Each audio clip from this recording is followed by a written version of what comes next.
Allahu Allahu Allahu Allah Allahu Allah sallallahu alaihi wasallam. Wa may yuridillahu khairan yufaqihu fid-din. Rasulullah sallallahu alaihi wasallam, siapa yang Allah berikan kebaikan kepadanya, hendak jadi seorang yang baik di sisi pandangan Allah Subhanahu wa taala. Saya Allah SWT memberikan kefakihan kepada agama, dan mudah-mudahan kita dilimpahkan oleh Allah Subhanahu wa taala akan faqih kepada agama, faham akan ilmu agama, dan mudah-mudahan juga dengan ilmu tersebut menjadikan bekalan kita di kehidupan dunia ini dan menjangkau kepada akhirat, insya-Allah. Kepada akhirat, bila kita dianggap ataupun dipilih oleh Allah Subhanahu wa taala menjadi orang yang baik, saya adalah syurga balasan janji Allah Subhanahu wa taala. Namun apa yang penting dalam kehidupan kita ini, yang kita cari adalah redha Allah Subhanahu wa taala. Bila redha Allah Subhanahu wa taala, pastilah tempatnya untuk jemput kita masuk kepada syurga Allah Subhanahu wa taala. Auzubillahi minasyaitonir rajim. Ya ayyuhan nafsul mutmainnah irji'i ila rabbiki radiyatan mardiyah. Dia benar cari datang kepada Allah Subhanahu wa taala dalam keadaan kita diredha dan meredai. Kita redha Allah sebagai Tuhan kita dan Allah redha kita sebagai hamba. Ramai dia redha kepada Allah Subhanahu wa taala sebagai Tuhan kita. Ada Tuhan lain yang kita pilih lagi. Kerana Allah adalah Tuhan yang Esa, yang Rabbal Alamin, Tuhan sekalian alam. Dan Allah redha kepada kita sebagai umatnya bila kita jadi orang yang baik, pakai kepada agama Allah SWT dan mengamalkan segala agama, mengamalkan segala amalan-amalan ilmu dan mencari dalam cerita Allah Subhanahu wa taala. Dan Allah Taala menjemput kita, Al-Uli fi ibadi wa al jannah, masuklah hamba ke mana dalam syurga Allah Subhanahu wa taala. Namun syurga adalah janji Allah Subhanahu wa taala. Tapi yang paling penting adalah redha. Bila redha, Allah redha, bila kita pastikan mencapailah apa yang nikmat yang dijanjikan oleh Allah Subhanahu wa taala. Alhamdulillah, bersyukur kita kepada Allah Subhanahu wa taala dapat kita bertemu lagi pada pagi yang berkaitan ini, insya-Allah, dalam pengajian ilmu, ataupun adab-adab bagi penuntut ilmu. Ini adalah amat penting bagi kita. Kita tidak mensyarahkan apa-apa dari segi hadis dan juga Al-Quran, namun segala ilmu itu berdasarkan kepada Al-Quran dan juga hadis Nabi sallallahu alaihi wasallam. Itu juga dengan ilmu adab dan sebagainya.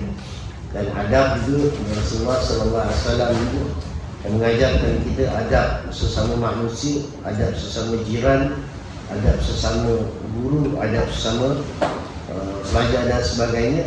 Itu juga adab kita sesama manusia, mana lebih tua daripada kita dan sebagainya. Ada kalanya kita ni tua dari segi umur, ada kalanya kita tua ini dari segi pengalaman hidup, ada kalanya kita tua dari segi ilmu. Jadi kita kesemuanya adalah penting untuk kita mengetahui. Sebab itu kalau di antara adab itu, kalau kita masuk ke tempat orang, maksudnya walaupun dia seorang orang hebat dari segi agama, walaupun dia seorang guru, mungkin dia seorang ustaz, tapi apabila dia sampai ke tempat masyarakat yang lain, kampung yang lain, muslim yang lain, maka dia lebih baik jadi makmum daripada dia menjadi imam. Walaupun mungkin dia seorang imam atau mungkin seorang mu'alim, tapi kalau maknanya kalau tempat orang yang tak mengenal dia lebih baik dia jadi imam. Itu adab. Itu juga kita kepada orang yang lebih tua, didulukan apa adab kita kepada orang yang lebih tua daripada kita. Jadi dalam hadis Nabi sallallahu alaihi wasallam ceritakan, Rasulullah pernah menceritakan kepada Aisyah bahawa dan kepada sahabatnya juga bahawa Rasulullah pernah bermimpi sedang bersiwak. Kemudian ada dua orang lelaki datang kepada Rasulullah sallallahu alaihi wasallam. Rasulullah memberikan siwak kepada salah satu orang daripada dan dinasihatkan kepada Rasulullah sallallahu alaihi wasallam, kabar kepada Nabi sallallahu alaihi wasallam, berilah kepada yang lebih kami lebih besar, maknanya yang lebih tua daripada kedua. Jadi antara itu juga dalam beberapa adab dalam riwayat daripada Ibnu Mas'ud bahawa sahabat Nabi SAW itu dah membicarakan tentang kes kasus pembunuhan. Walaupun maknanya yang memberikan keterangan itu orang yang lebih muda itu sebenarnya lebih banyak mengetahui tentang perkara tersebut, menjadi saksi dan sebagainya. Tetapi oleh kerana ada yang lebih tua daripadanya juga menjadi saksi, maka diizinkan terhadap Rasulullah SAW orang yang lebih tua itu memberikan keterangan terlebih dahulu. Mana ada. Begitulah juga kita sesama sahabat kita dalam pengajian, jagalah adab itu. Kita juga dengan ilmu. Kita masuk pada surat 99 sebulan yang lalu. Kita kan 2 hari buka, hari ini 2 hari nanti lepas tu Ustaz cuti. Lepas tu kelas cuti. Ni sambung balik sampai berapa? Sampai pertengahan, sampai Ramadan lah. Ramadan cuti lagi. Sebenarnya pengajian tak cuti kan. Akan ada pengajian yang lain insya-Allah, mudah-mudahan kita Allah Subhanahu wa taala. Masuk pada surat 99, saya tak perasan lagi kitab jaga kita sebab kita banyak rujukan pada kitab dulu. Surah apa? 3 yang kita ni 100. kita ni 100 dah. Yang Jawi, yang Rumi 100. Yang ni 38. Maulah tak boleh balik. 8. Ni 100. 100. Bermula ilmu yang dan kepandaian. Tak boleh rasa. Okey, kita tanya balik. Ada Ustaz Somad 9 sekejap sikit. Kalau misalnya ada sallallahu sirrah dan sayyidnya awak ni. Dan sayyidnya maknanya bersepatutnya. Belajar bahasa klasik ni bagus. Adik Umar dia cakap, nak sayyidnya kamu buat begini. Ini anak-anak kita ni bahasa. Dan sayyidnya bahawa adalah ia menuntut faedah. Siapa? Penuntut ilmu. Penuntut ilmu menuntut faedah pada sekalian waktu-waktu dan sekalian kelakuan, daripada sekalian manusia-manusia dan orang-orang yang kita antilit kepada keadaannya orang, yang hina dan yang mulia, kecil atau besar, jantan atau betina. Jantan atau betina ni rahsia. Tapi bahasa dulu lah kan, jantan betina maknanya jantina. Kita sebut jantina kan, jantan atau betina maknanya lelaki atau perempuan akan kita ambil. Tapi kalau ikutkan pada kalam logik juga, jantan dan betina maksudnya tak hanya kepada manusia, mungkin juga kita boleh mengambil pengajaran daripada haiwan. Kadang-kadang kalam musanna kita kena faham juga, tapi ini diterjemah daripada ta'arab ni, ta'lim. Jantan atau betina maknanya lelaki atau perempuan, tak kira lah. Sebab tu kadang-kadang ada juga orang bila ustazah mengajar, ada juga yang lelaki yang ada kitab dan sebagainya. Tak ada masalah. Cakap Malaysia kita ada penceramah muslimat dan sebagainya kan. Orang boleh saja. Tak ada masalah. Yang penting ilmu. Dan tak kira lah orang tu orang merdeka ataupun hamba. Walaupun sekarang ni tak ada hamba, tapi mungkin ada pembantu dan sebagainya. Kan tidak menjadi masalah ataupun tidak menjadi kesalahan mengambil ilmu daripada. Dan sepatutnya bahawa adalah kita menuntuti faedah. Faedah apa? Faedah ilmu dari sekian waktu. Tak kira waktu bila sekalipun. Malam ke siang ke berkesempatan mengambil faedah. Sebab tu kadang-kadang kalau kita jumpa majlis ilmu, kita jangan tinggalkan terus. Ambil walaupun kalau kita dalam perjalanan ke ataupun apa, kita dah berada dalam masjid dan sebagainya, dengar sekejap majlis ilmu. Kadang-kadang majlis ilmu kita pergi kat mana-mana sama je. Kan sama je. Sama macam kita lah. Kita rasanya umur kita ni dah berapa? Dah 50, 60, 70. Start daripada dulu belajar buat semayang, sudah-sudah. Masih kasar je lah. Belajar buat semayang tak sudah-sudah. Tak pandai. Kalau dia kata tak pandai tu okey lagi lah. Mana dia nak belajar. Ni tak sudah daripada dulu belajar buat ilmu. Sedangkan Islam tu luas katanya. Tapi buat semayang sebenarnya tak cerdik. Tak pandai lagi. Sebab apa? Sebab dalam 100 patah perkataan, misalnya itulah 10 patah perkataan yang dilafazkan oleh guru atau dilafazkan oleh ustaz dengan asatiza, tidak semestinya 10 itu kita dah dapat. Kadang-kadang cuma satu je. Sebab apa? Senang je balik. Cuba kita tanya orang pergi mengaji. Tak ada kita balik ni kita tanya sama kita. Kalau ada hari ni suami isteri, balik dia tanya, siapa awak dapat? Dia dapat lain. Dia akan ceritakan, saya dapat tadi ustaz kata gini. Mula-mula yang awal mungkin ustaz cakap tadi tentang kepentingan adab dan sebagainya, kan? Adab kepada orang lebih tu, mungkin tu yang dia dapat. Yang suami mungkin dapat yang last sebab dia ingat yang terakhir sekali. Kalau yang terakhir. Jadi masing-masing lah. Kaedah pendekatan masing-masing. Mula-mula mungkin yang isteri mula-mula dia perhatian, lama-lama dia ada khayal dia. Sebab kejap lagi nak pergi pasar malam. Dah plan dah nak dia apa. Nak bulan Ramadan pula ni kan. Dah ingat dah pengisian Ramadan apa. Itu dia antaranya. Kalau lelaki dah ni mula-mula dia tak fokus.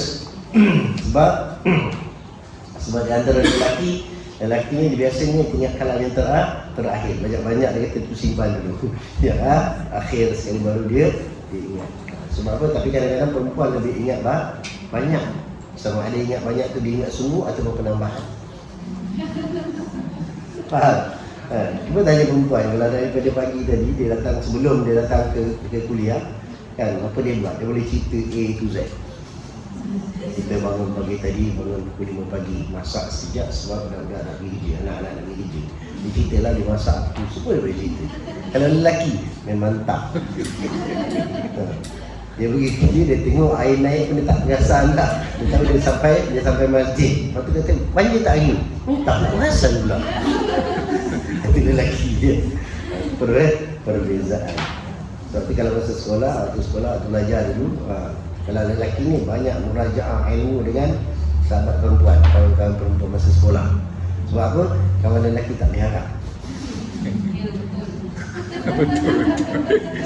Betul kan? Terutama budak lelaki ni dia ganjil sikit buat kerja sekolah pun tak siap. Kerja rumah lah, kena yang suruh dia buat di rumah tak siap. Pagi-pagi dia cari siapa? Dia tak cari kawan lelaki dia, confirm semua tak siap. Dia cari kawan perempuan. Dia sementara dia siapkan kerja pun dia kena bebel lagi. Itu masa belajar masa sekolah kan, macam tu lah keadaan. Kerana perempuan tu ingatan dia sebenarnya ingatan dia banyak, tapi dia ingat dia tak lama. Dia simpan sekejap, lepas tu dia bilang sebab banyak benda dia nak simpan lagi. Memori dia kejap. Macam tu lah keadaan dia lah, manusia. Sebab tu manusia ni kita kira dia tak sama. Ada juga lelaki yang bersifat sedemikian. Terutamanya macam penceramah dan sebagainya, dia boleh ingat cerita-cerita yang hebat-hebat. Kadang-kadang kita murajaah. Dia yang penting apa? Dari segi ilmu ni, kan kita kata dalam sebelum ni kan banyak ulang. Dapat satu cerita yang dia boleh jadikan sebagai contoh, dia kena bercerita selalu. Betapa bercerita ni, mungkin pertama dia murajaah pada kitab, kedua dia ada memori dia cerita, kemudian dia ada boleh buatkan jalan cerita tu. Sama juga dengan hafalan kita, awazan kita kan. Kita hafal, selepas kita hafal apa yang patut kita buat untuk supaya dia ingat terus. Kan, pertama sekali selepas kita hafal, habis dia dah dapat je dah apa, kita confirm semua habis, solat. Ayat lah, biasa ayat Quran kan, hafal. Solat dan bawa surah ataupun page yang kita dah hafal tersebut, ayat yang kita dah hafal tersebut, bawa dalam solat. Kemudian untuk katalah kita dah hafal satu muka tu, untuk hari tu kita bawa tu je. Kan tak boleh pun, tak ada masalahnya. Sembahyang zuhur kita bawa ni, yalah dah hafal tafsir kan. Sembahyang zuhur kita bawa ni, sembahyang asar kita bawa ni, maghrib kita bawa ni, isyak ni. Boleh tak? Boleh, tak ada masalah pun. Bukan semestinya nak tukar-tukar ayat pun. Itu cara cuma mengingatkan. Saya hafalan. Kan di dalam kitab ni dia kata ulang-ulang dengan cara macam tu. Satu lagi cara nak menghafal yang mudah. Dia bagi pemula lagi. Dalam keadaan apa? Dalam keadaan hingar-bingar. Yang keadaan yang sibuk, keadaan yang bising. Kenapa macam tu? Sebab itu adalah ketenangan. Sebab itu adalah ketenangan. Sebab apa? Sebab bila kita seorang, memang apa tu paling bagus malam lah, keadaan yang sunyi. Itu dia antara kaedah. Tapi bila kita berseorangan, kita menghafal, kita fokus, tapi kita tak fokus 100%, mungkin kita akan jauh melayang. Sebab apa? Dia sunyi. Tapi kalau kita bingar, Tapi jangan marah orang dengan bising dulu. Sebenarnya kita kena fokus apa yang bila dengan ni gangguan ni, sebenarnya kita boleh kawal gangguan ni daripada pendengaran dan ingatan kita, mana kita boleh fokus dengan apa yang kita. Itu cara kawal diri dan juga cara kawal hafazan. Sebab tu bila nak ulang balik hafazan, carilah suasana yang bising. Kan? Orang kata ni ustaz ni pemula terbalik. Tapi ingatan tu akan kekal. Sebab apa? Biasa kalau hingar-bingar memang kita akan mudah terlupa. Tapi kalau dapat kawal pada ketika itu dah yang baik. Sebab tu imam kan, jadi kalau pantang jemaah kat belakang lebih kuat daripada imam. Kena Fatihah contoh, surah Fatihah. Habis surah Fatihah, imam jadi waktu sikit. Kadang-kadang sampai ia akan nak wudu ataupun sampai siratal ladzina, imam dah mula baca surah. Baik. Tapi akan terganggu apabila ada makmum akan membaca yang mungkin kuat sedikit suara dia. Padahal ada Rasulullah tegak ketika ada hadis yang keluar, Rasulullah tegak dan kita cerita bab lain dan bab fiqh, tapi maksudnya biasanya macam tu. Jadi kalau imam yang dah biasa dengan suasana dengar dia tak kisah lah. Dia tak kisah tu makmum tu nak bising ke nak apa tu, dia tak ada masalah. Itu maksudnya latihan hafazan ketika dengar ketika bising. Kan? Terutamanya kita ni lah, orang yang dah belajar ni akhir-akhir. Sebab apa, kat rumah memang tak pernah ada waktu yang tenang. Kan? Bunyi anak cakap ataupun bermain, bunyi cucu nangis, kan? Betul? Bunyi hiburan, handphone, TV dan sebagainya. Boleh tak kita kawal? Kalau boleh kita kawal, itu adalah ketenangan yang cukup hebat. Maknanya apa? Kita boleh fokuskan diri kita kepada hafazan, kita boleh fokuskan diri kita kepada Allah Subhanahu Wa Taala. Sebab orang dulu dia kalau nak masuk nak semayang kat rumah dulu kan, kalau anak cucu bising memang dia marah. Tapi bila dia dah membuat, dia masuk je solat, kan dia tak boleh marah. Kan dia tak boleh marah. Tapi ketika itu dia fokus. Yang penting. Latihan adalah penting. Pandai cari pasal bising. Pergi duduk masa malam dia tak boleh menghafal. Dia mungkin boleh menghafal tapi tak boleh kawal mata tu.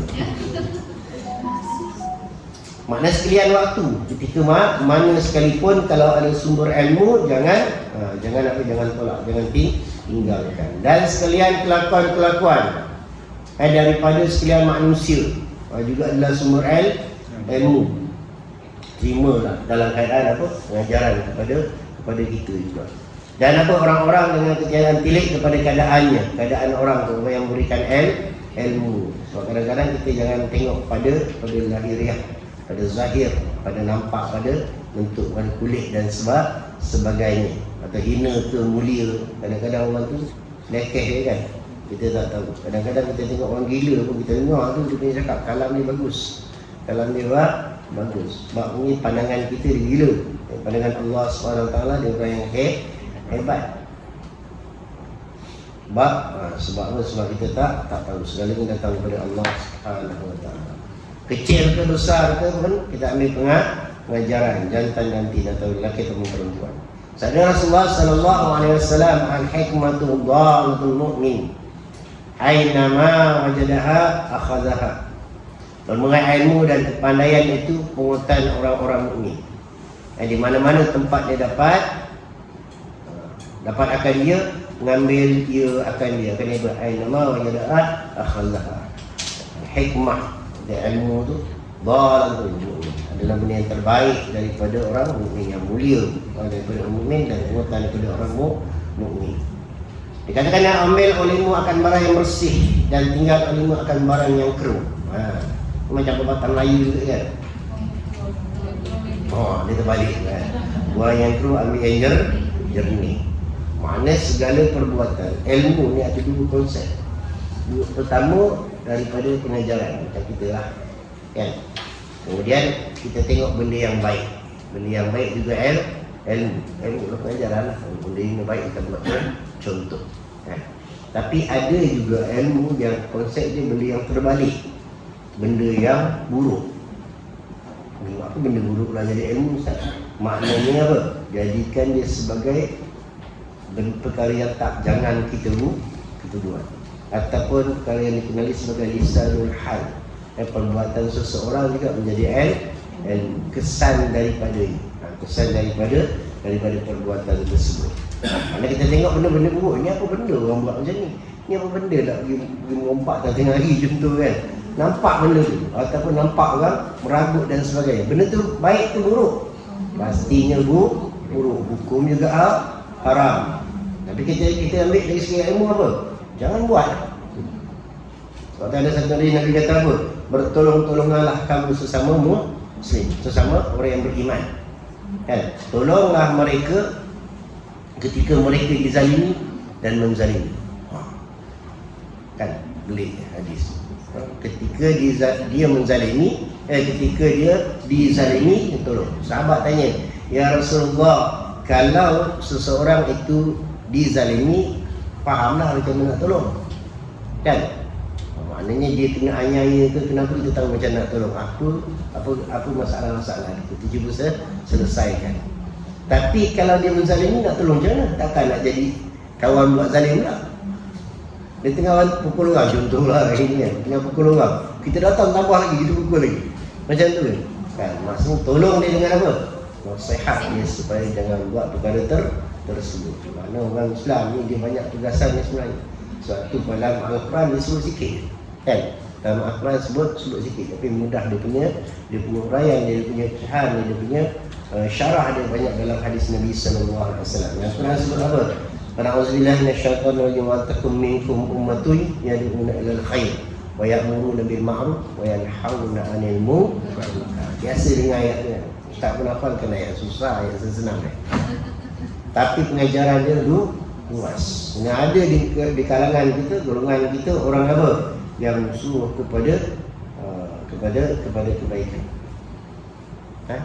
Supaya amar ma'ruf, kemudian nahi 'anil munkar, dan mencegah daripada keburukan. Maknanya dia buat perkara yang dizalimi, kita tolong dia lah, bantu dia dengan kebaikan. Tapi kalau dia yang menzalimi, kita bantu juga, tegah dia daripada berbuat perkara yang zalim. Itu kan kaedah. Tak kira lah zalim ni tak sebenarnya kita sebut betul-betul yang nampak tadi pukul orang tadi kan. Mungkin dia buat benda-benda yang tidak dibolehkan, yang diharamkan dan sebagainya. Kan dapat sumber rezeki daripada sumber yang haram. Kita tahu dia ni kerja sekian, mudah cara dia untuk apa? Untuk mendapat rasuah dan sebagainya. Kita tengok dia punya cara hidup pun lebih daripada sepatutnya, dan dengan gaji dan sebagainya. Kita dapat dengan dia, jangan lagi daripada dia. Ni mesti kaki solap kan. Kita selalu anggap macam tu kan. Sebenarnya kita rapat dengan dia untuk apa? Untuk penyaksian. Saya tengok orang macam ni, ada bisnes lain, kita tanyalah. Jangan, kita kena husnuzan. Itu yang lebih baik, husnuzan. Kalau mungkin dia kata, saya memang ada buat, saya income gini, saya buat insurans, contohlah. Okeylah, Alhamdulillah, makna tak adalah fitnah tu terus berjalan. Tapi kalau kita duduk rumah belakang-belakang, tapi kita tak tahu pun. Tapi kalau mungkin kita tak adalah, saya tak buat apa-apa lah, macam ni lah, kerja macam ni, adalah income lain sikit je. Maksud dia ada tepi yang tidak dari sumber yang haram. Kita nasihat dia kan, sumber yang haram, setitik daripada sumber yang haram, an-naru aula bi, neraka lah tempat dia. Tapi janganlah cakap macam tu terus, bertumbuk kat situ pula kan, kita pula kena zalim. Maksudnya nasihat kan, kita kalau boleh tak payahlah benda-benda macam tu kan. Apa pendapatan yang kita ada pun dah cukup, dah syukur kita kepada Allah Subhanahu Wa Taala. Inilah yang akan membina diri kita dan menjadikan kita apa? Ahli syurga. Sebab apa? Sebab apa? Sumber kita bersih. Kalau andai kata sumber dalam diri kita, dalam darah kita, dalam badan kita daripada sumber yang haram, baru masuk an-naru aula. Itu bukan kita kan? Quran yang kata baru kita masukkan bab tu. Jangan terus an-naru aula. Ada yang kata tersepuk di sini kan. Makna kita kena bijak dalam berdakwah. Ada uslub dakwah. Kena ada dakwah, kena ada kalau kerja dakwah. Sebab itu adalah perbuatan Nabi sallallahu alaihi wasallam. Balik dalam ayat Nabi sallallahu alaihi wasallam sampaikan walaupun satu ayat. Dan ambil barang yang bersih, yang baik tu ambil nasihat dan sebagainya, pengajaran dan sebagainya, dan tinggalkan olehmu barang yang keluar. Perbuatan-perbuatan jahat tu tinggalkan. Kalau tengok orang tu buat benda yang jahat, janganlah kita buat benda yang sama. Kan kita hindarkan. Juga adalah sumber ilmu. Kadang-kadang pengajaran daripada Allah SWT. Kenapa kita fikir dalam kehidupan dunia ni, kenapa ada orang jahat, ada orang baik. Ada orang baik dululah, ada orang baik, ada orang jahat, ada orang mukmin, ada orang yang kafir, ada orang yang hidup aman tenteram, dan ada orang yang sibuk ataupun orang yang diserang lah, kena musibah dan sebagainya. Kenapa ada? Allah Maha berkuasa. Wallahu kulli syai'in qadir. Allah Ta'ala atas semua berkuasa. Allah Ta'ala boleh jadikan semua orang dalam dunia ni mukmin. Allah Ta'ala berkuasa menjadikan orang semua dalam dunia ini Islam. Allah Ta'ala boleh jadikan orang Islam dalam dunia ini Islam sahaja. Mana adalah orang kafir dan sebagainya, tapi orang Islam ni bersatu. Tak adalah pecahan, tak adalah nak bergaduh hari-hari. Ini setengah risau ni sebenarnya. Yang gaduh kan jalan-jalan orang. Ulama-ulama hebat. Kan orang yang kalau ikut sertifikat cert dia sekarang, kita bergelar dia sebagai ulama. Yang jalan cakap yang tuan guru lain dan juga tuan guru lain. Yang kita ni taklah. Kecil-kecil dia pun pening juga. Manusia tu pengikut.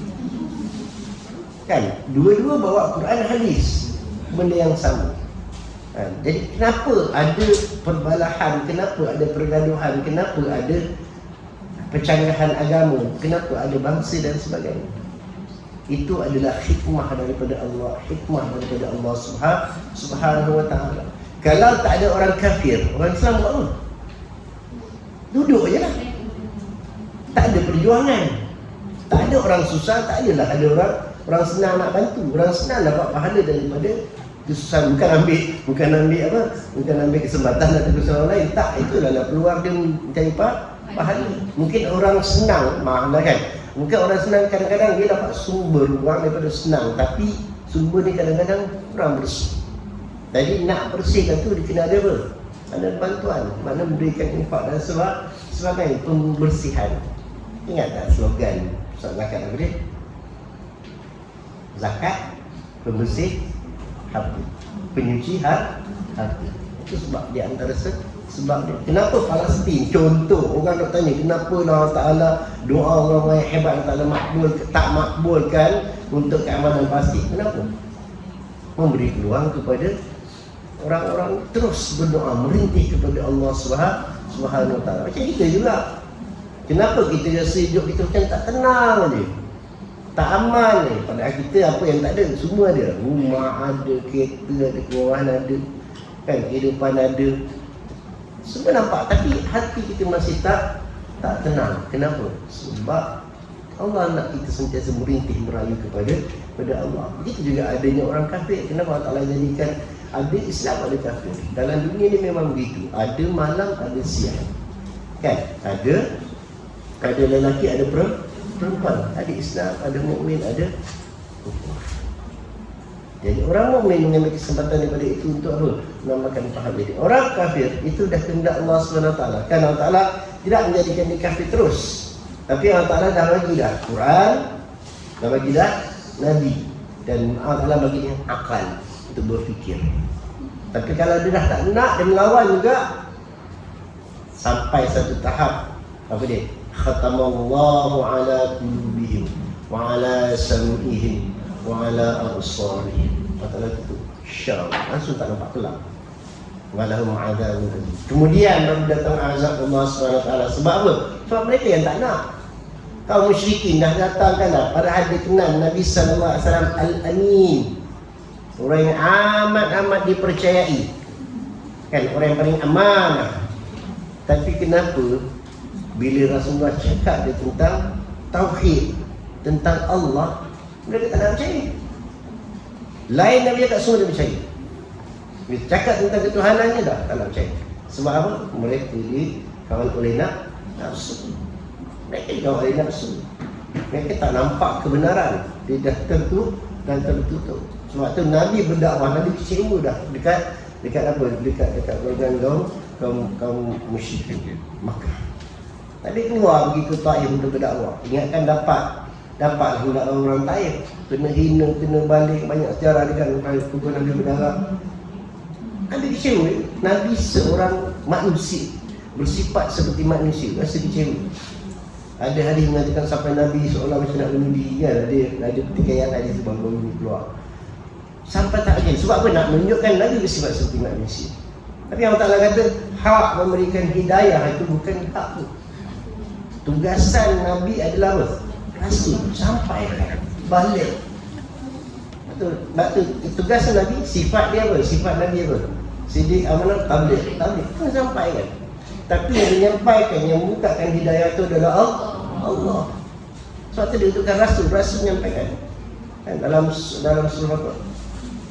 Dalam surah Al-A'raf, Allah Ta'ala kata apa?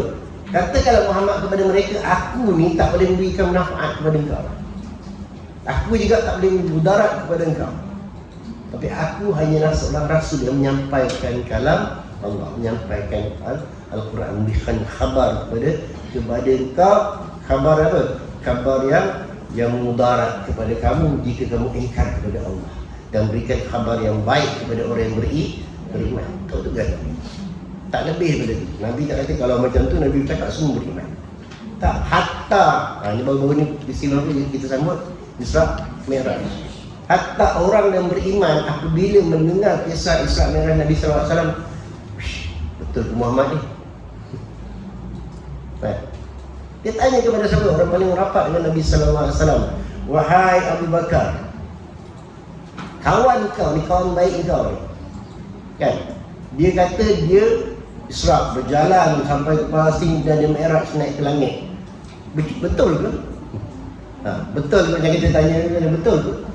Kata Sayyidina Abu Bakar simpul.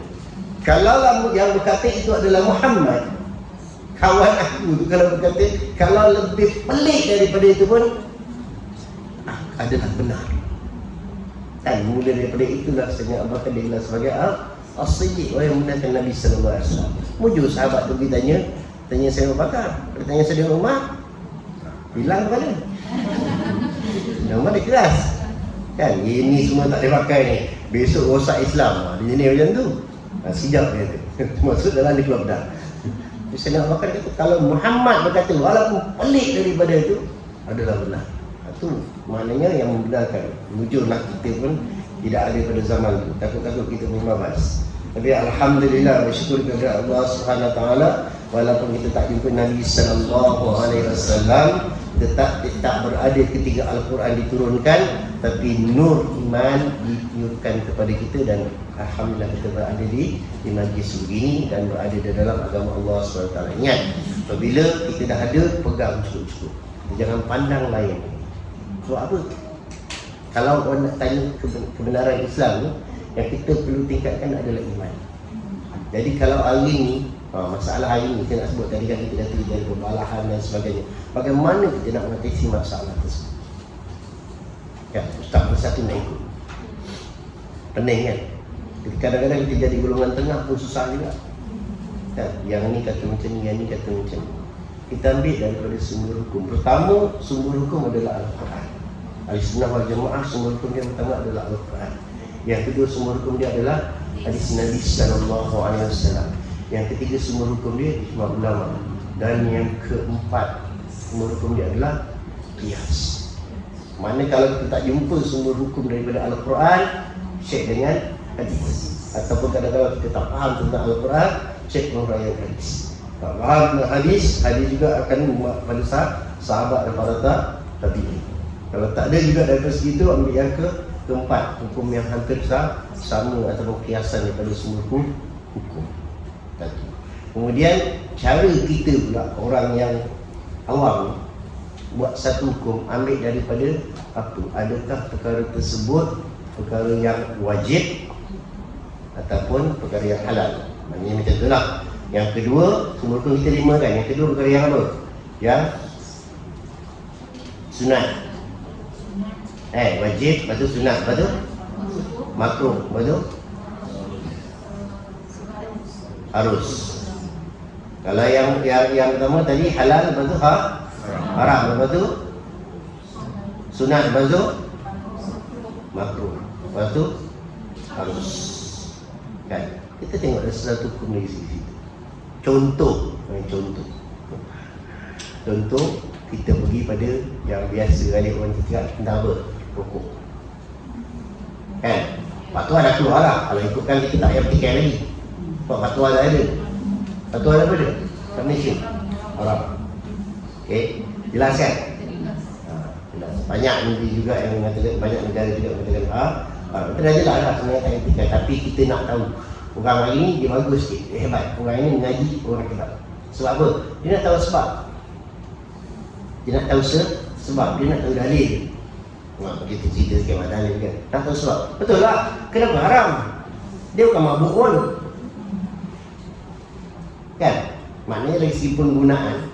Ada perempuan esok apa ni? Kalau ada pun nak mengaku. Kan? Apa faedah dia? Kita tengok dari segi pun. Cara guna datang hukum. Apa faedah dia? Tak ada pun. Kelebihan dia. Kata kalau tanya orang isap rokok dia sana, Ustaz ada kelebihan dia apa dia? Asal.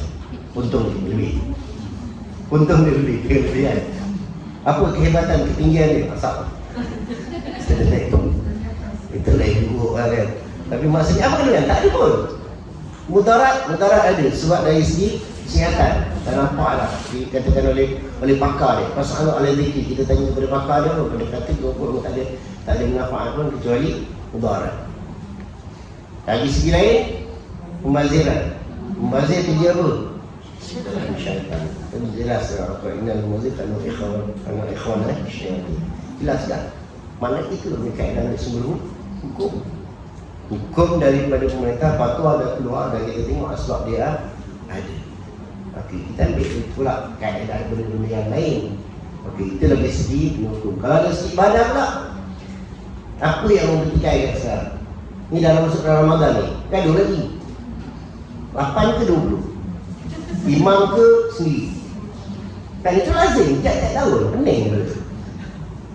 Dan imam yang jadi imam pula, aku dibuat benda-benda ni. Aku benda dosa. Macam ni aku masuk neraka. Sebab benda yang Nabi tak buat. Kan, dalam hadis tu ringkas je. Perlu ditahan tak? Perlu dalal finnar. Setiap yang Nabi tak buat dan benda itulah dalal, benda yang itu. Dan setiap yang dalal itu adalah finnar. Perlu dalal dan finnar. Nampak macam mana? Ini dari segi ibadah kita lagi segi apa ni, segi benda yang ini segi ibadah.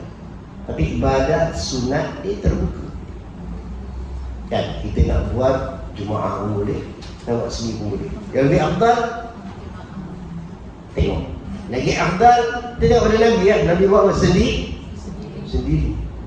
Nabi buat pertama berjemaah, kedua, ketiga Nabi tak keluar lagi. Jadi lebih afdal apa? Sendiri. Tapi tengok pula pada diri kita dan masyarakat. Kalau buat sendiri contohlah kita dengan kesibukan hidup dunia dan sebagainya, agak-agak kita balik rumah boleh tak buat 8 rakaat? Tak, cuba takut nak cakap kan. Majoriti tak buat pun. Tapi kenapa kita boleh buat kat masjid, boleh buat kat surau? Sebab tu orang. Sebab kita ni orang awam. Kita ni orang awam. Ya kalau dah naik tahap wali itu dah saya tak tahu lah. Dah naik tahap ulama tak tahu lah kan. Tapi ulama dia jadi pemimpin. Bila jadi pemimpin, masyarakat perlukan kepimpinan. Dia jadi imam. Jadi masyarakat kata kalau buat kat rumah memang tak ada Ustaz. Mam, kalau imam tak imamkan solat tarawih memang kumpul-kumpul tak buat. Walaupun kadang-kadang berjemaah tu ada yang bermain, ada yang macam kanak-kanak, peringkat remaja tu banyak main dan sebagainya. Tapi peringkat orang yang perlukan kepada pimpinan itu adalah cara yang terbaik. Dapat berjemaah. Jadi kita ambil yang tu lah, benda yang baik. Adakah benda tu haram? Tak. Aku dia ingat sumber tadi. Semayang berjemaah haram ke? Jangan cerita solat wajib lah. Solat wajib memang wajib. Kalau jemaah bagi lelaki, bagi perempuan dia jadi sunat pula. Macam kita perempuan dia pergi umrah ke apa, hari Jumaat dia boleh semayang Jumaat kan? Dia boleh semayang Jumaat. Hukum dia apa asal? bagi perempuan solat Jumaat? Sunat. Tapi bila kat sana dia sampai, ustaz, kat kampung sini saya tak pernah solat Jumaat. Memang tak ada ruang untuk perempuan. Ada masjid tak ada, tapi kan pernah lah ada orang datang, so kita bagilah ruang khas untuk perempuan. Sebab masa tu ada nak solat jenazah selepas daripada itu, jadi ada ahli perempuan yang datang sama-sama ke Jumaat, buka ruang untuk dia bagi ruang tersegit untuk perempuan. Tak ada masalah pun. Sunat, bila dah sunat dia dah selesai buat, habis dah, tak boleh dia nak zuhur lagi. Begitu juga ketika di masjid Haram atau di Masjid Nabawi. So, kalau saya tak pergi boleh. So, hukum dia tetap sunat, tapi tak ada ahli dia. Kecuali kalau begitu mengganggu muslimin sampai muslimin tak ada tempat, itu lainlah. Sebab memang muslimat dia ada khas tempat dia dalam Masjid Haram atau Masjid Nabawi. So, lelaki tak akan ganggu ruang tu.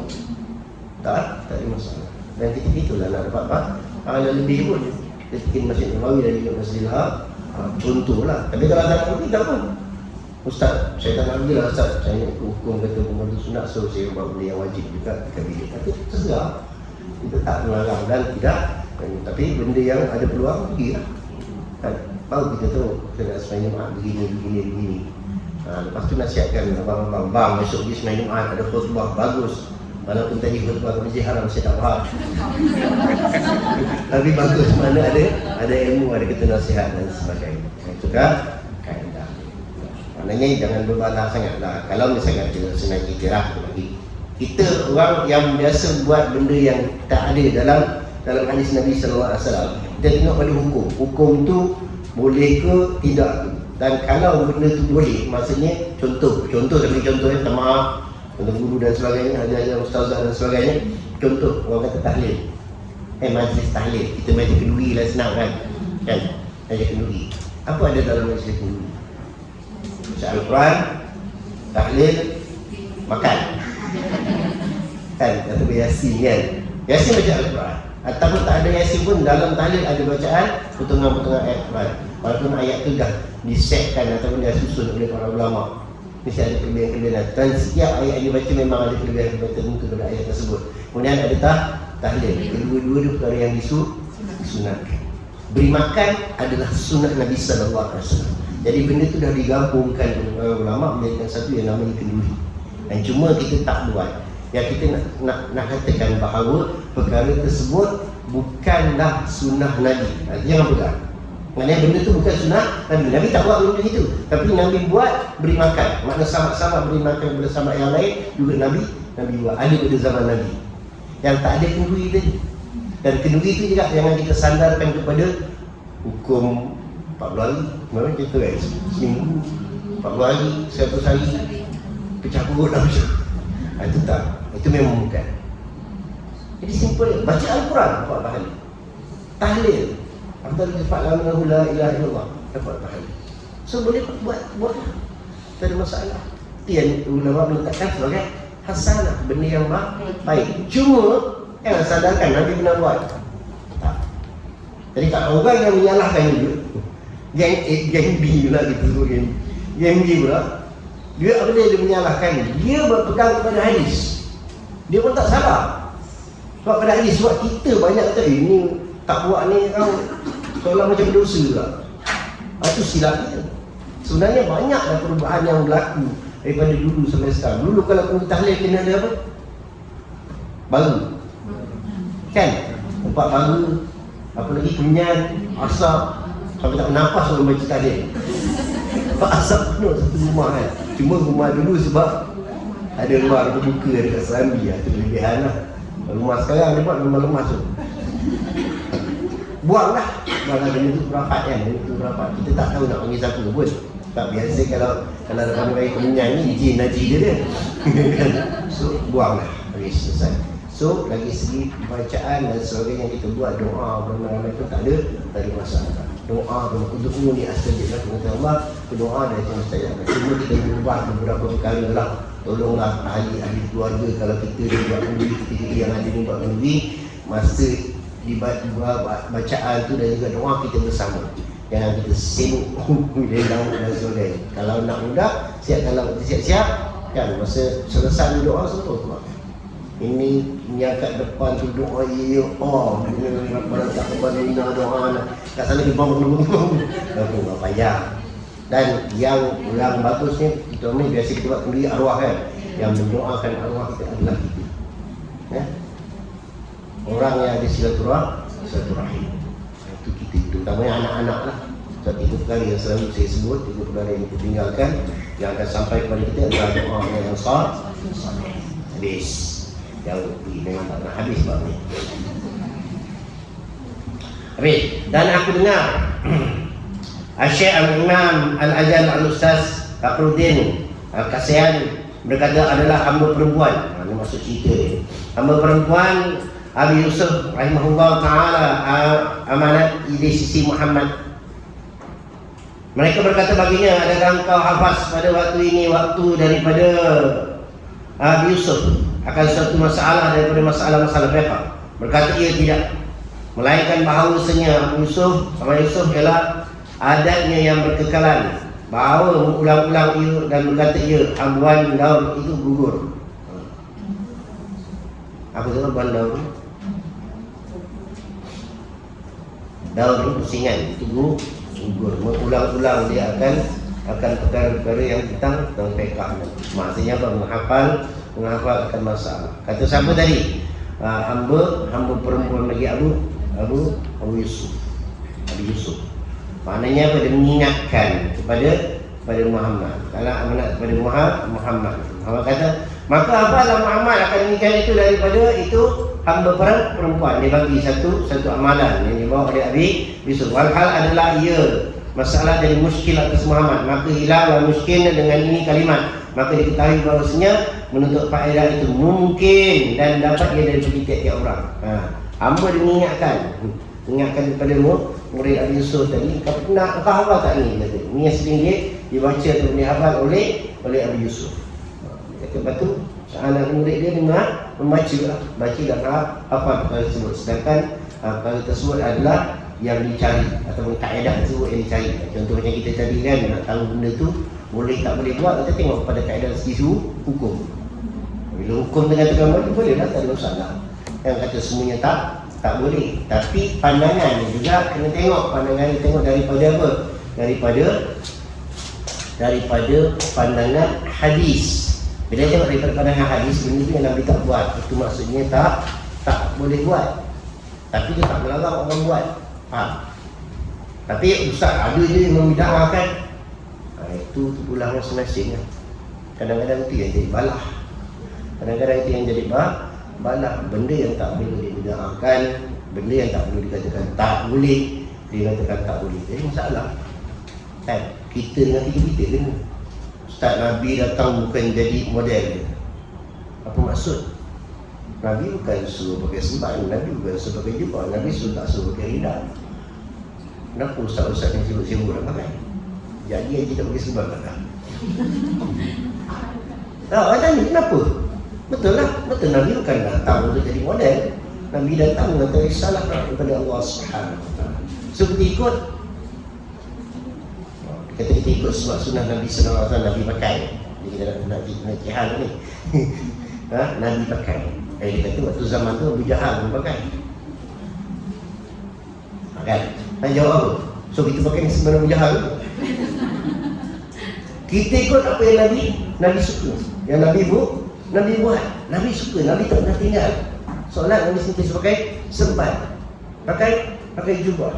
Dan Nabi sentiasa letakkan kain di atas bahunya dan jenis sebagai ridha. Dan orang yang memakai tersebut mungkin dia pandai, kena tahu adab. Cara nak pakai serban macam Rasulullah SAW dalam keadaan berdiri dan sebagainya, bukan dalam keadaan duduk. Dan ukuran serban dia berapa, kalau tak cukup, maknanya ambil ibrah baru Nabi pakai tutup di kepala. Itu satu. Itu Nabi yang Nabi suka. Kemudian Nabi terus pakai sampai Nabi pindah ke Madinah dengan keputusan yang lain, tapi Nabi tetap juga bawa kalau sampai ke Madinah. Kemudian bila pakai, contoh yang pakai lidah. Pakai lidah ni nampak ini tak cantik lah sebab dia berlipat dan sebagainya. Tapi mesti boleh untuk sebagai kegunaan, bukan nak hias.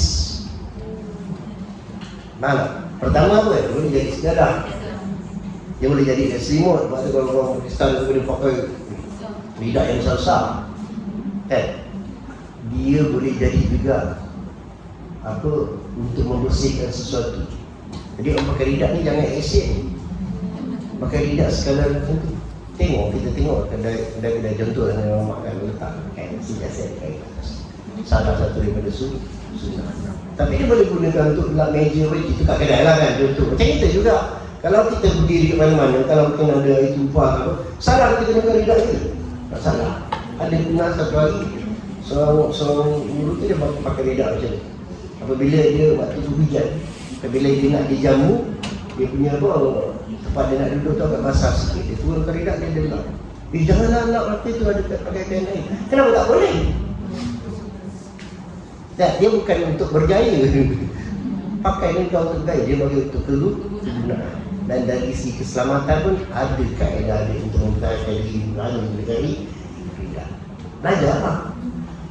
Jubah pun macam tu, yang kita pakai ni bukan jubah. Ini jubah Arab. Kan?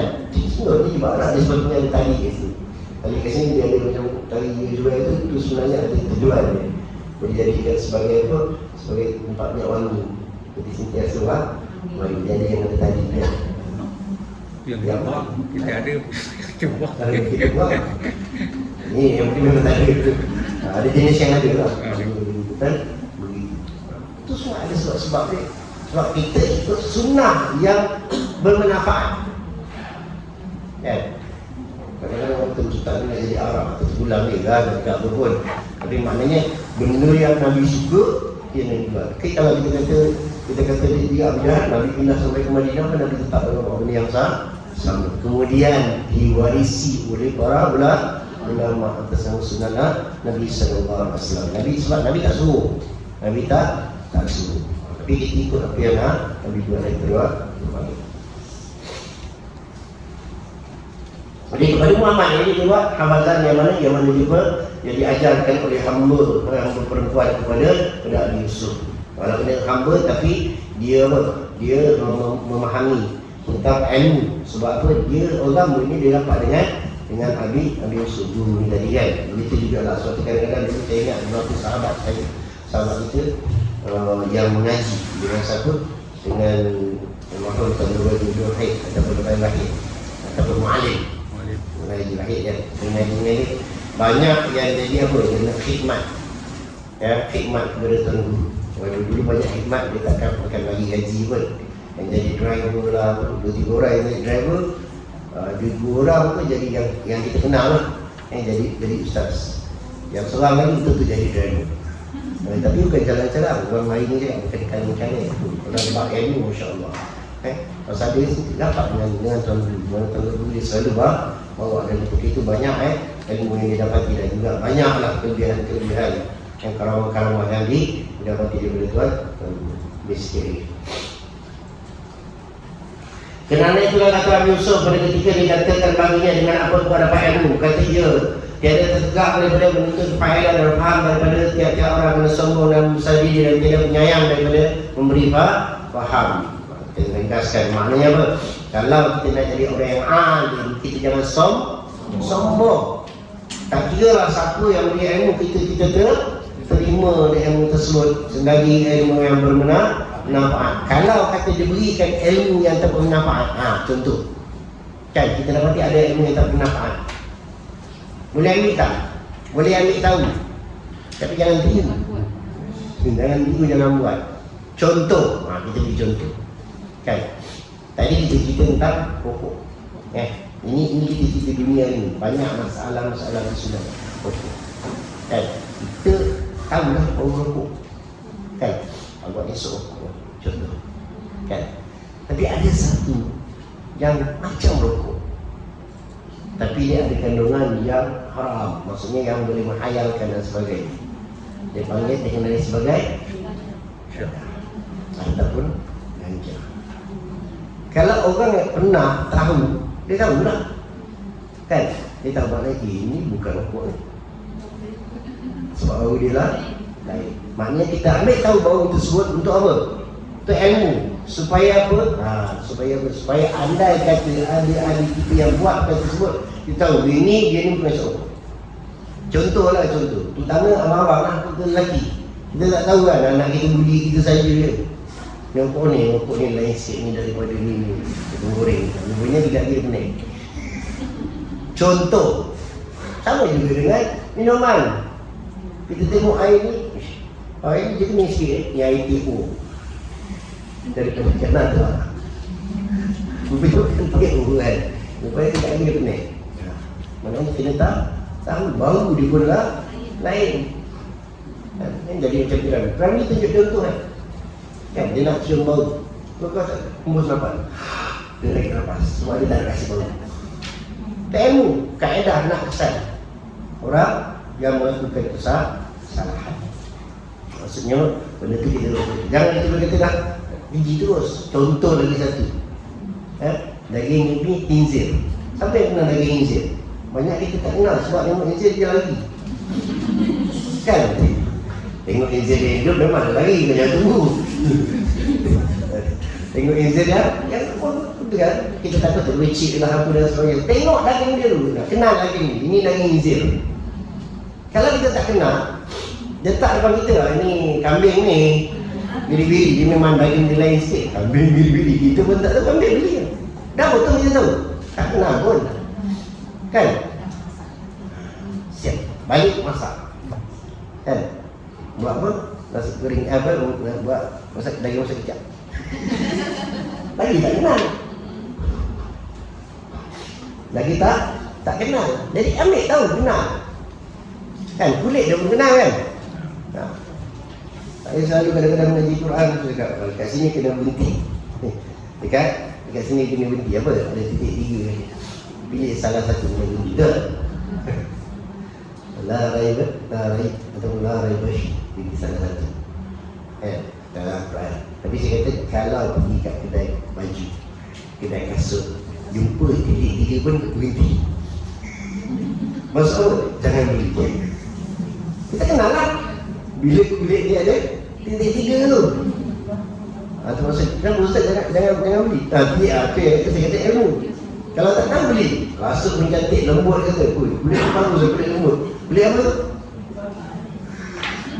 Kulit ini siapa benda yang tak boleh. Sebab terlalu penting ilmu, kena tahu jenis kulit dia, jenis daging dia. Kan? Rasa dia, rasa dia jangan jumpa.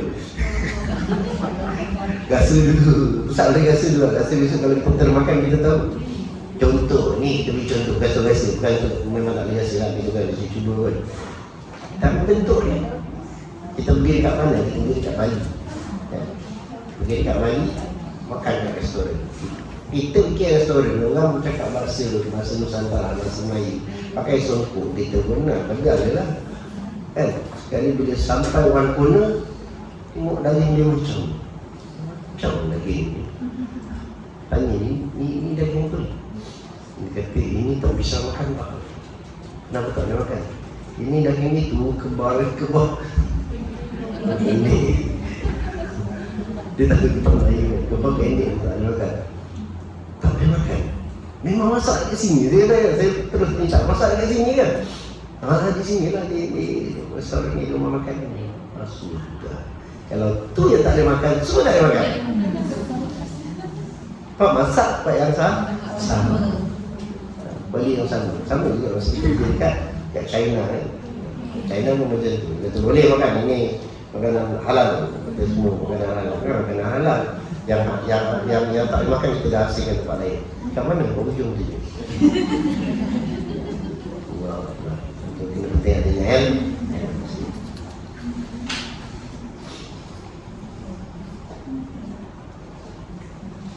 Habis dan adalah masalah daur. Perhaguan daur itu dari tersebut itu di dalam syarat ini salahnya, tetapi penghamba tiada bawa dan dia kerana takut panjang. Dan dikatakan bagi Ibn Abbas radhiyallahu anhu, radhiyallahu anhu, Ibn Abbas radhiyallahu anhu, mana Abdullah bin Abbas radhiyallahu anhu, dengan apa engkau dapatkan ilmu? Berkata Ibn Abbas, dengan lidah yang sangat bertanya-tanya, dengan hati yang sangat berfikir, dengan banyak bertanya dan hati yang berfikir. Bertanya untuk dapatkan ilmu, tapi bertanya jangan menyusahkan diri. Sebab tu kalau dalam majlis ilmu dia ada waktu untuk bertanya dan sebagainya. Dan bertanya jangan sampai menyulitkan. Jangan jadi macam ni saya ni. Bertanya dah susah. Dah menyusahkan diri. So cari lembu, dia cari lembu. Tak ada tanya lembu umur berapa, warna apa.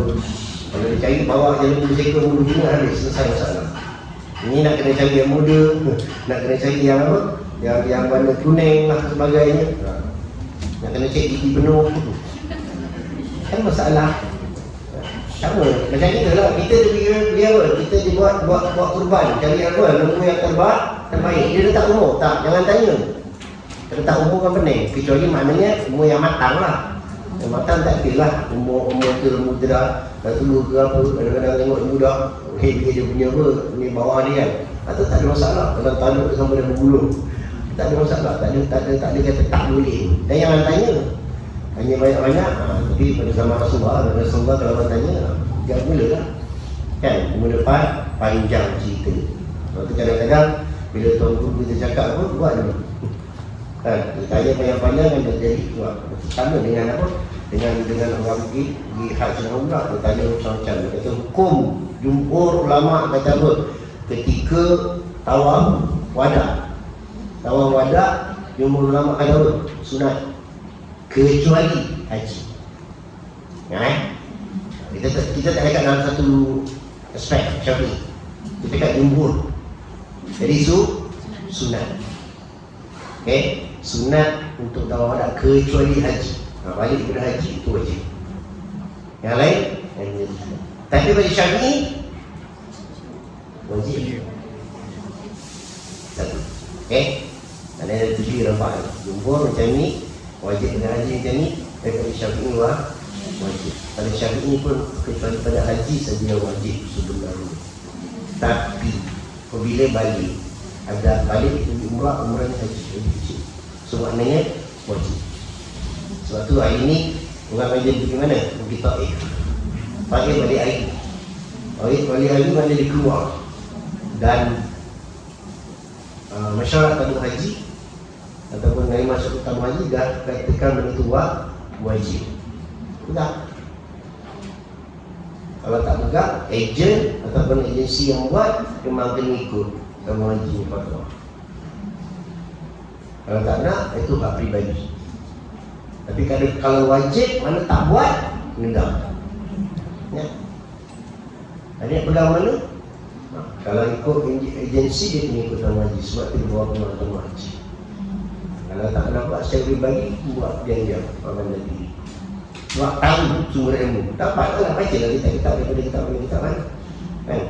Jadi maknanya jumhur kata sunat. Tapi kalau memang nak balik, adab dia lebih baik lah kan. Bukanlah yang pergi balik hari kadang-kadang dia tu susah sekali nak tawaf, dia pakai kain ihram. Itu pun tikaian juga. Nak tawaf apa nak menipu kita? Naik balik. Kita nak memudahkan, kita tak nak tawaf pakai kain ihram, kita naik ke atas 1 jam lebih, silakan kalau larat. Tak larat, naik skuter. Boleh je, tak ada masalah. Kawan saya tiap hari pakai ihram. Pakai ihram kenapa tiap hari? Aku nak sembahyang dapat Kaabah. Saya nak kata apa? Berarti haram pergi sembahyang dapat Kaabah sebab apa? Menipu. Kata apa? Nak cakap mana? Ada hukum mengatakan begitu? Tak ada. So kenapa kena hukum? Sebab itu jangan pandai-pandai waktu sungguh hukum yang sebenar. Adakah haram pakai kain ihram dan pergi tawaf? Tak. Lazim orang pakai kain ihram tu orang miqat umrah. Itu saja lazim. Tapi tak katakan ketika tak umrah tak boleh pakai. Sedikit lah. Jadi jangan berperingkat kepada, jangan pandai berhukum orang. Sebenarnya yang pakai kain ihram haram. Atau buat perbuatan, walaupun perbuatan tuan buat apa, tawaf sunat tu jadi haram. Takut dengan kita bukan ahli hukum, bukan ahli fatwa, dengan seorang hukum. Habis. Mana yang banyak yang bertanya dan yang banyak yang fikir. Dan semuanya dinamakan penuntut ilmu pada zaman dahulu dengan apa engkau kata. Kerana Imam banyak berkata pada zaman itu dahulu dengan perkataan apa engkau kata pada masalah ini. Dan semuanya Abu Hanifah jadi pandai pada fiqh itu dengan banyak muzakarah pada ketika adalah ia menjadi penjual kain kontan dan kapas. Maka dengan ini ketahui bahawasanya dapat ilmu fiqh itu berhimpun dia serta usaha, seperti menghimpun akan dia oleh Abu Hanifah. Maknanya apa? Dia apabila dia belajar, kemudian dia berada dalam kehidupan, dia menyelami ilmu dia belajar tu dalam keadaan apa?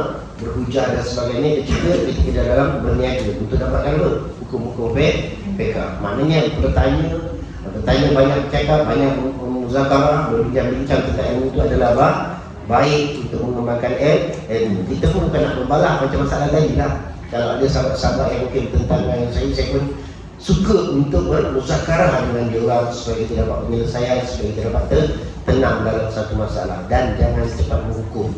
Kita pun tidak mengatakan salah, sebab mereka merujuk kepada Quran dan juga hadis, dan mereka pun bukan jalan-jalan orang kan. Tapi masalahnya jangan cepat menghukum lah.